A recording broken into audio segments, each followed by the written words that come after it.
नमस्कार मित्रों। एक बार फिर वेदांत ज्योतिष में मैं आपका स्वागत करती हूँ। डोनाल्ड ट्रंप फिर से चर्चा में हैं। 2024 में अमेरिका में इलेक्शन होने हैं।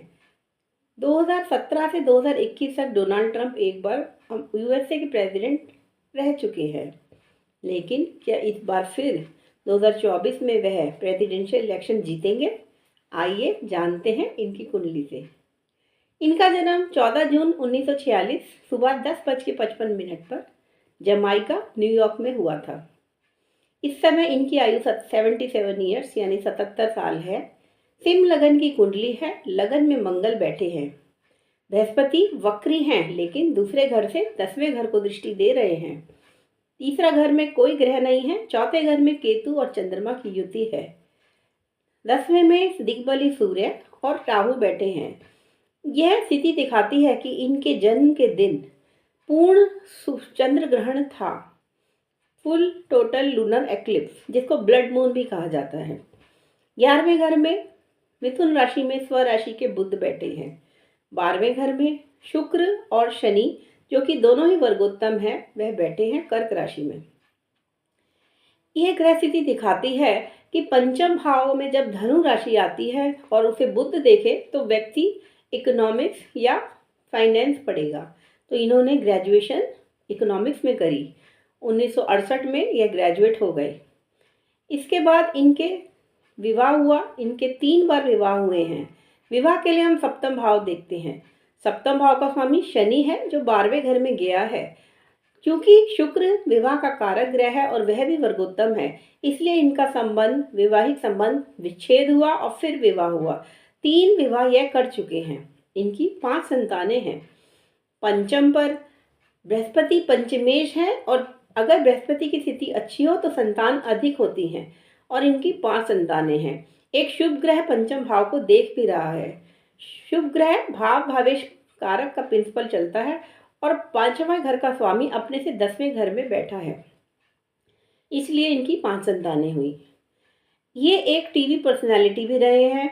2004 से लेके 2015 तक इन्होंने टीवी सीरियल्स में होस्टिंग का काम किया, इसीलिए इनकी काफ़ी ख्याति रही। इन्होंने अपने पिता के रियल एस्टेट के काम को संभाला और उसको इतनी ऊंचाइयों पे ले गए कि ये आज अमेरिका के सबसे अमीर व्यक्तियों में से एक है। इनकी करीब $2 बिलियन की नेटवर्थ है, जो कि रुपए में होती है 1,66,000 करोड़। 1,66,000 करोड़।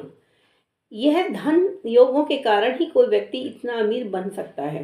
बृहस्पति, जो कि धन के कारक ग्रह भी हैं, दूसरे घर से देख रहे हैं 10वें घर को, और धन के घर का स्वामी, आय के घर का स्वामी बुध 11वें घर में स्वग्रही होके बैठा है। बुध इनका काफ़ी अच्छी स्थिति में है और इसीलिए इन्होंने अपनी आय काफ़ी गुना बढ़ा ली। अब बात करते हैं इनकी चर्चा की। आजकल यह एक 81 वर्षीय महिला को लेकर सेक्सुअल अब्यूजमेंट के एक ट्रायल में हैं। इनके ऊपर केस हो रखा है, और यही वह अमेरिकन राष्ट्रपति हैं जो 2 बार इम्पीचमेंट भी देख चुके हैं। इतनी सारे स्कैंडल्स और प्रॉब्लम्स के बावजूद क्या इस साल 2024 में फिर से यह इलेक्शन जीतकर अमेरिका के, यूएसए के प्रेसिडेंट बनेंगे? कुंडली तो यह कहती है कि सिद्धांतों के अनुसार अगर व्यक्ति के जीवन में लगन, लग्नेश, पंचम पंचमेश या नवम नवमेश या नवम में बैठे हुए ग्रह की दशा चल रही हो, और अंतर्दशा चौथे घर के स्वामी की या चतुर्थ भाव में बैठे हुए ग्रह की हो, तो वह व्यक्ति को उत्तम पद दिलाती है। अब हम देखें तो इन्होंने पहली बार जब ये प्रेसिडेंट बने तो गुरु की दशा थी। गुरु में यह प्रेसिडेंट बने, और इस समय भी इनकी गुरु की, क्योंकि 16 साल की दशा है, वह चल रही है, और इस समय इनकी दशा चल रही है गुरु में केतु की, और इलेक्शन के वक्त गुरु में शुक्र की दशा आ जाएगी। सितंबर में अगर इलेक्शन होते हैं तो गुरु में शुक्र की दशा तब होगी, लेकिन अगर उससे पहले इलेक्शन होते हैं 21 सितंबर से पहले, तो गुरु में केतु की इन्हें दशा मिलेगी। केतु चतुर्थ भाव में चंद्रमा के साथ युति करे हुए हैं, और चतुर्थ भाव में बैठा हुआ प्लैनेट आपको ऊंचा पद दिला सकता है। तो पंचमेश की महादशा और चतुर्थ में बैठे हुए केतु की अंतर्दशा इन्हें प्रेसिडेंट इलेक्शन जीतने में सक्षम बनाती है। गोचर को अगर हम देखें तो गुरु का गोचर उस समय इनके 10वें घर पर हो रहा होगा और साथ ही शनि का गोचर सप्तम भाव से लगन को एक्टिवेट करेगा। तो हम देखते हैं कि इनके योग भी बहुत खास राजयोग है, साथ ही दशा भी उत्तम है और गोचर भी बहुत ही उत्तम चल रहा है। तो पूरी संभावना है कि इस साल फिर से डोनाल्ड ट्रंप यूएसए के प्रेसिडेंट बनकर आएंगे। हमारी उनको शुभकामनाएं। और इसके साथ ही आज इतना ही, फिर मुलाकात होगी। धन्यवाद।